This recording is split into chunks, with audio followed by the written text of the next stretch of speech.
Olha só que enredo bacana.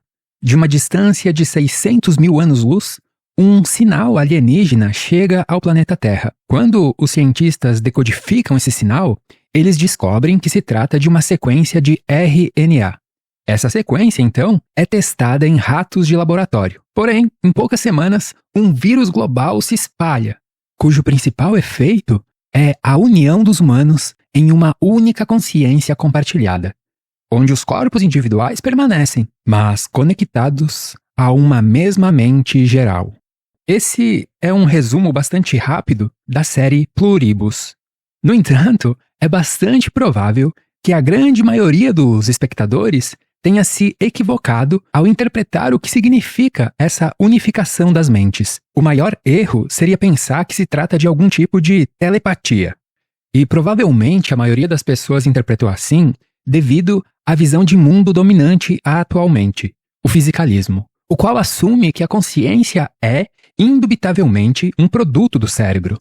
Então, para o fisicalismo, essa proposta da série de mentes individuais conectadas, formando uma única mente global, é um absurdo que só poderia ser entendido como algum tipo de fenômeno mágico, tal como a telepatia. E sim, a série deixa claro que a comunicação entre eles é por meio de ondas eletromagnéticas. Mas é necessário não confundir comunicação com compartilhamento da mesma consciência, com compartilhamento de experiências. Eu vou explicar melhor.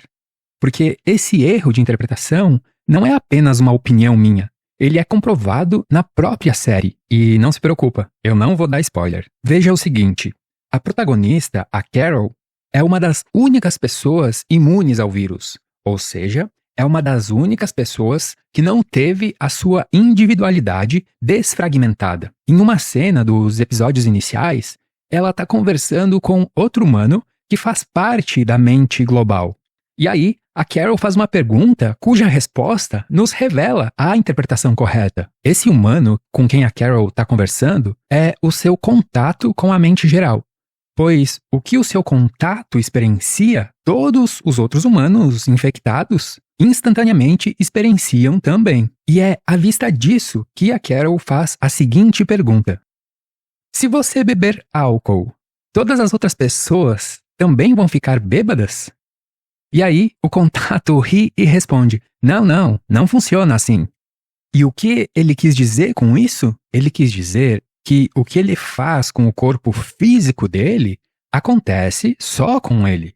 Embora todas as experiências subjetivas, ou seja, as experiências não físicas, sejam compartilhadas. Ficar bêbado é a perda da coordenação motora. É um processo físico corporal. Portanto, acontece só com o indivíduo que bebe. Tal como morrer. Na série, quando o corpo de um indivíduo da mente geral morre, isso não implica na morte da mente geral. Ainda que todos experienciem as sensações de morrer, apenas o corpo do indivíduo que morreu é fisicamente afetado. E esta é a chave de todo o enredo. Os efeitos físicos são locais, mas a consciência subjetiva é global. Pensa no corpo humano como um smartphone. Se você quebrar ele ou derrubar álcool nele, o dano é apenas local. O dano é apenas no dispositivo físico. Mas as fotos, os arquivos, as mensagens e tudo que você viveu ficam armazenados na nuvem. Com isso, você deve entender que o vírus alienígena não conectou os cérebros. Ele conectou os dados na nuvem. E essa memória na nuvem é uma memória de experiências subjetivas. Em outras palavras, a chave aqui está em invertermos a lógica fisicalista. Não se trata de mentes individuais que teriam se conectado para formar uma nova mente universal, mas de uma única e antiga consciência fundamental que subitamente teve seus filtros dissociativos removidos pelo vírus. Em analogia, imagina as pessoas, os indivíduos, como se fossem ilhas em um grande oceano. O que o vírus faz não é construir pontes mágicas entre as ilhas isoladas, o que seria telepatia, mas sim drenar a água que cria a ilusão de que as ilhas são separadas, revelando a terra contínua que sempre existiu lá no fundo do oceano e que, em realidade, sempre manteve as ilhas conectadas. Essa possibilidade é uma visão idealista, onde a ilusória separação entre os indivíduos é que poderia ser considerado uma bizarrice cognitiva mantida pelo cérebro. Ou seja, nessa visão, não é o cérebro que cria a mente. A função do cérebro seria outra, seria filtrar a mente geral em uma aparente experiência individualizada. Nesse caso, a consciência compartilhada de pluribus nada mais é do que o afrouxamento desse filtro no cérebro. Seria essa a consequência do vírus, o que implica numa queda da fronteira do ego, permitindo-se notar que nunca houve um eu e um você ontologicamente distintos. Os indivíduos seriam não mais que diferentes perspectivas de um mesmo e único sujeito universal. Embora essa possibilidade idealista possa soar estranho para a maioria das pessoas, eu imagino, você deve saber, caso você nunca tenha ouvido falar nela, que essa possibilidade tem sido considerada cada vez mais a sério nos últimos anos, devido ao chamado problema difícil da consciência, o de que ninguém sabe ao certo se foi a consciência que surgiu do cérebro ou se talvez seria o cérebro apenas uma representação da consciência. Em todas as épocas, houve grandes enganos. Por que hoje seria diferente? Talvez o fisicalismo seja o grande engano da nossa cultura atual, onde então venhamos a descobrir que a consciência sempre existiu. E se ela sempre existiu, é ela que se fragmenta em várias pessoas ilusoriamente individuais, devido ao filtro do cérebro. E na série, o que o vírus faz é remover esse filtro, uma ficção que talvez seja mais real do que a própria realidade. O motivo de eu estar gravando esse episódio é que várias pessoas começaram a comentar nos vídeos aqui do canal que eu deveria muito assistir Pluribus. E bem, eu os agradeço, pois eles tinham razão. Pois veja só, nesse outro episódio que está aparecendo no canto superior da sua tela, eu expliquei como seria possível uma única e mesma consciência universal se fragmentar em ilusórias mentes individuais, e que o propósito disso seria permitir o universo conhecer a si mesmo. Eu também expliquei como esse conhecimento ficaria armazenado na memória universal, na nuvem de experiências subjetivas. Então, veja como é similar ao enredo de Pluribus. Já nesse outro episódio aqui, eu falei sobre a ideia de que todos nós seríamos apenas um, onde, então, a compaixão seria a escolha ética por primazia, tal como a forma extremamente amável que os personagens da série infectados pelo vírus agem.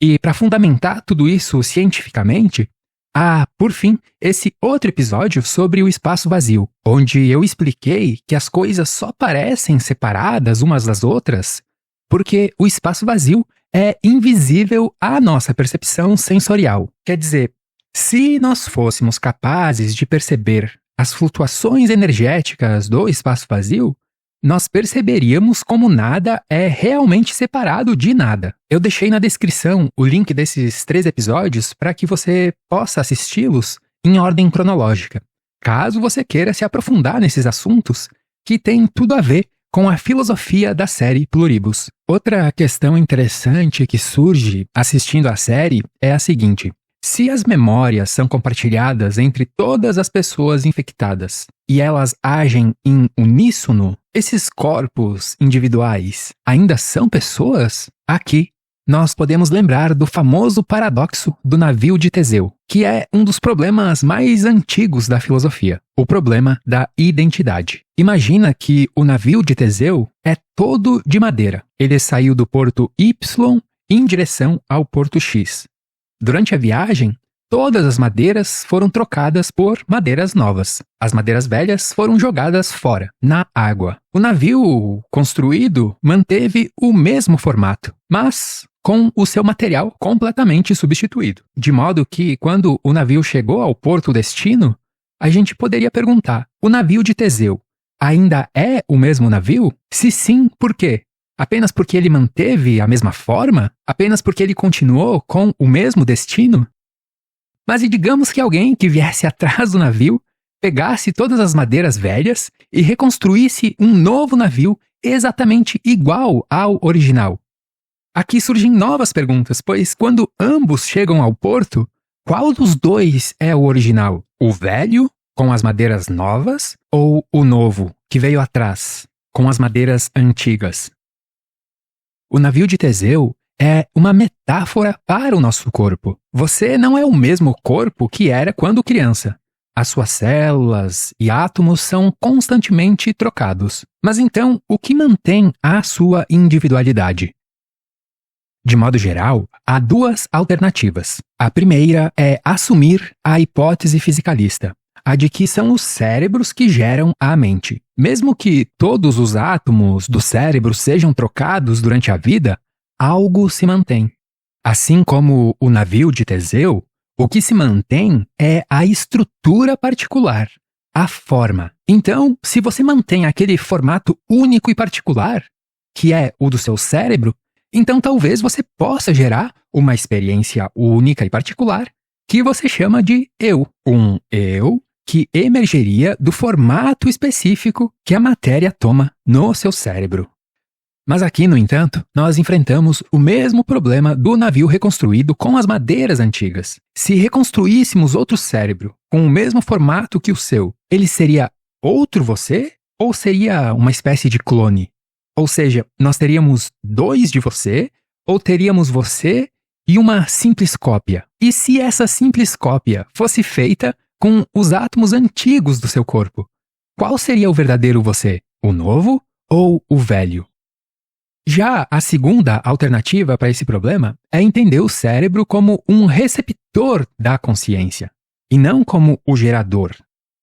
Análogo a um rádio, se você tem um formato específico de captação, você recebe uma frequência específica.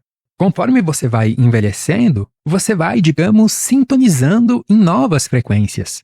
Mas o mais importante, quando o rádio quebra, a transmissão continua. A transmissão não é afetada.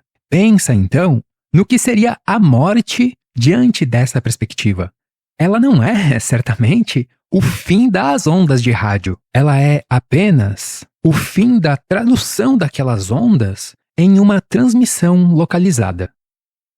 O filósofo Bernardo Kastrup sugere a noção de um transceptor, ou seja, um rádio que não apenas recebe sinais, mas também que transmite, pois, na ideia que estamos explorando, o cérebro tanto recebe o sinal da consciência universal, quanto transmite as experiências subjetivas para a memória na nuvem, de volta para a consciência universal. Portanto, entenda os cérebros dos personagens de Pluribus como transceptores, mas talvez, como eu disse, não apenas dos personagens da série, pois, ironicamente, talvez essa ficção seja mais real do que a própria realidade.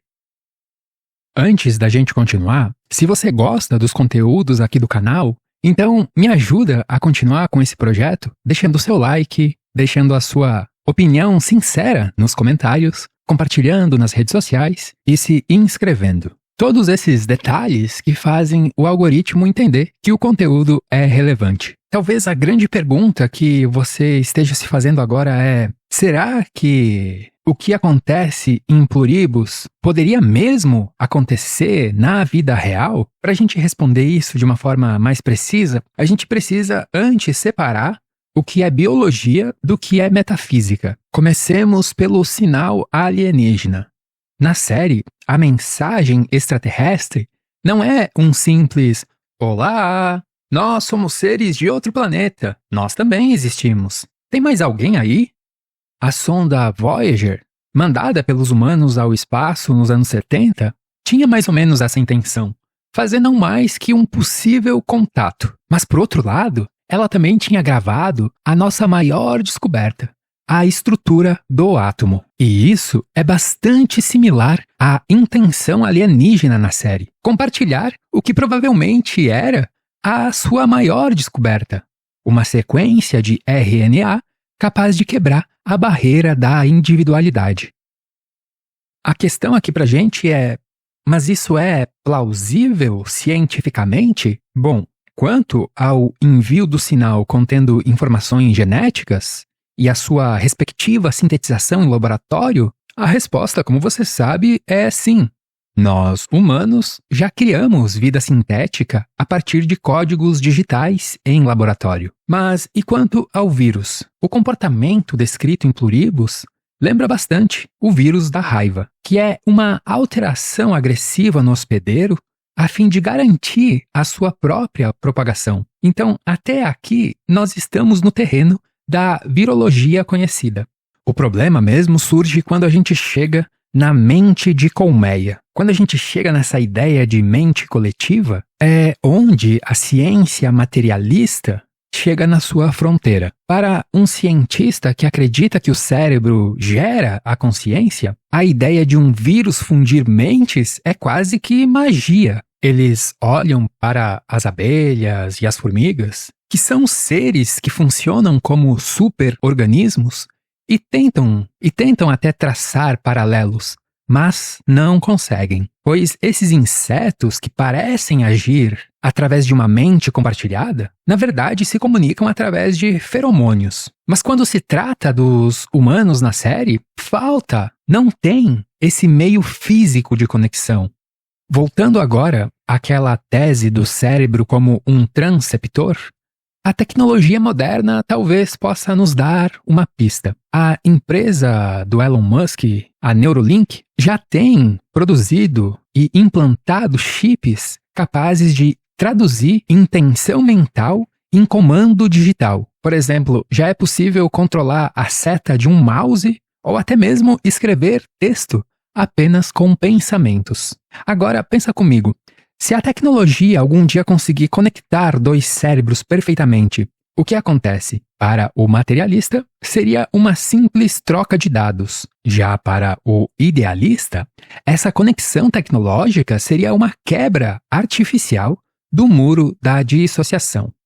Também é importante falar aqui que muitos críticos interpretaram Pluribus apenas como uma sátira social. Eles dizem que a mente de colmeia representa o perigo, por exemplo, das IAs, dos algoritmos, que são sistemas tecnológicos que, em muitos aspectos, nos conhecem melhor do que nós mesmos, criando uma análoga ditadura da felicidade. Embora, é claro, essa leitura política seja válida, ela é superficial, pois ignora a metafísica.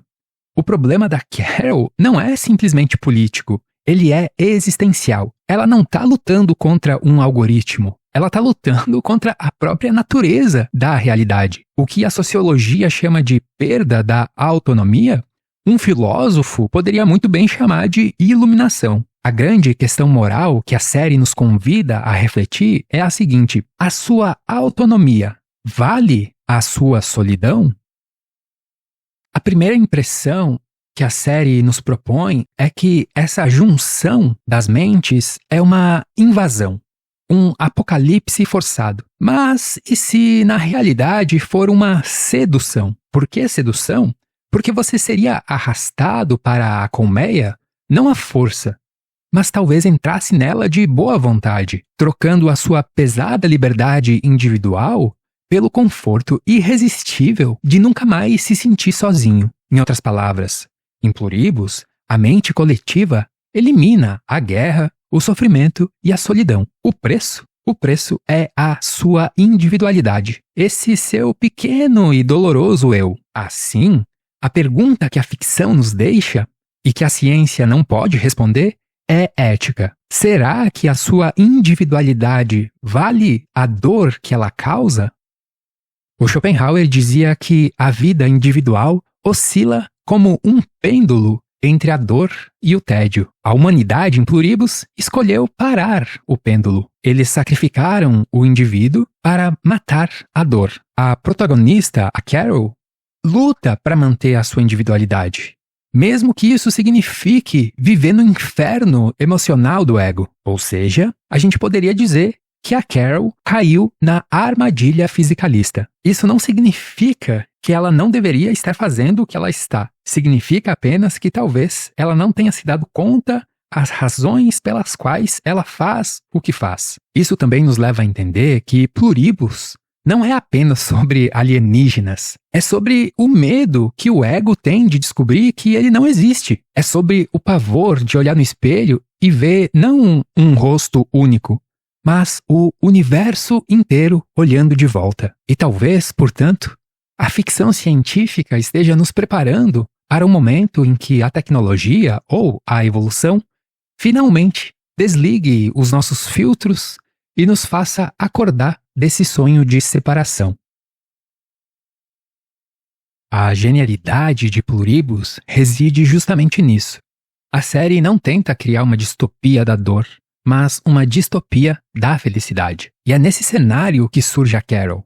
Ela não é apenas uma protagonista ranzinza, mas, filosoficamente, ela é a encarnação viva do Principium Individuationis de Schopenhauer, o princípio que fragmenta a realidade una em pedaços separados e conflitantes entre si. Segundo Schopenhauer, o princípio de individuação é o nome que a gente pode dar àquilo no nosso cérebro que faz a gente perceber ilusoriamente as partes como separadas. E a Carol luta com afinco para manter essa fronteira, para preservar o eu contra o nós, mesmo que dentro dessa fronteira só restem cinismo, solidão e dor.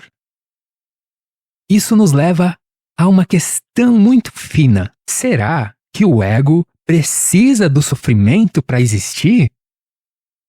Pare e pense um pouco sobre o quão profunda essa questão é. Talvez o eu que você defende com unhas e dentes seja não mais que a soma das suas dores numa paradoxal tentativa de se defender de não mais que a possibilidade dessas mesmas dores no futuro.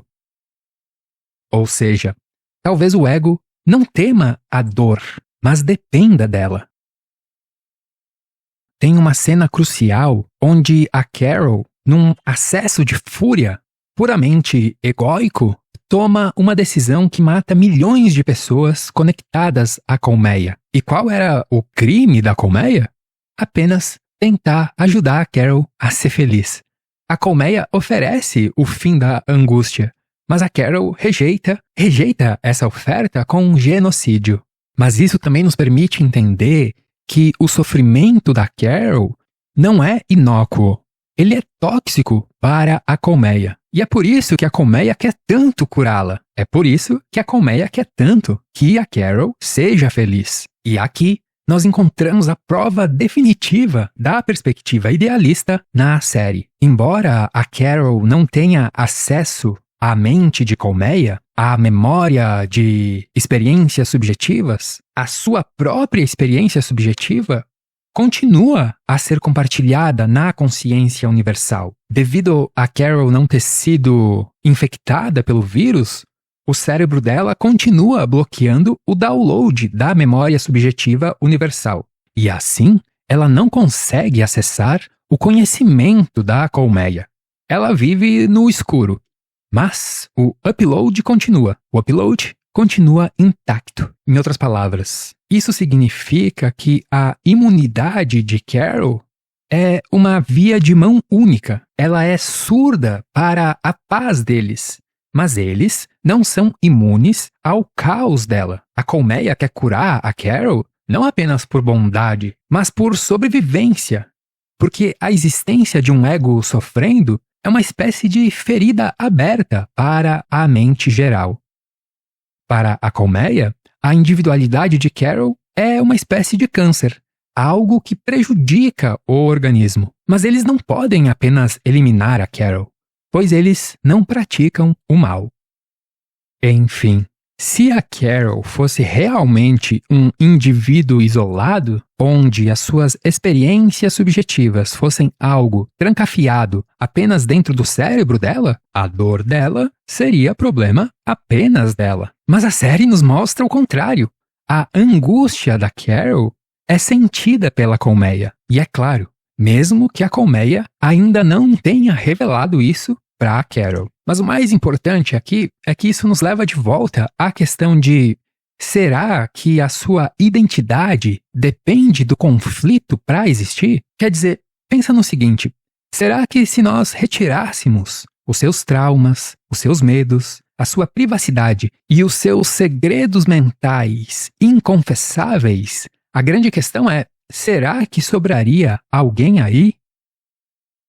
A série parece sugerir que ser humano é o próprio conflito que cada humano carrega dentro de si, que o que você chama de eu é não mais que a soma de sofrimentos que você acumula durante a vida, cujo resultado constitui o seu caráter, o seu caractere, a sua persona.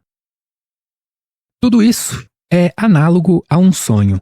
Quando o sonho acaba, o avatar do sonho desaparece, sim, mas o sonhador original e as experiências que ele viveu, bom, essas não. Quando você acorda, mesmo que você não lembre do sonho, as memórias do sonho ficam armazenadas e a sua consciência sobre a realidade se expande quando você acorda, uma vez que, quando sonhando, estava limitada à realidade do próprio sonho. Mas a Carol está lutando desesperadamente pela sobrevivência do avatar onírico. E aqui chegamos ao título da série, E Pluribus Unum, que significa de muitos um. Para o fisicalismo, conectar mentes é uma aberração, uma monstruosidade tecnológica ou biológica. Mas no idealismo, onde a consciência seria fundamental, única e anterior, a separação entre os indivíduos é que é a grande ilusão. Portanto, o cenário de Pluribus não seria artificial, ele seria um retorno ao estado natural das coisas. A conclusão que nos fica é que o horror da série não vem propriamente do estado de união mental, mas do fato de ele ser muito rápido, acelerado de forma traumática e sem consentimento. Análogo a como abrir a cortina do quarto violentamente quando alguém ainda tenta dormir. A luz seria a verdade, mas o choque da claridão, esse é desconfortável.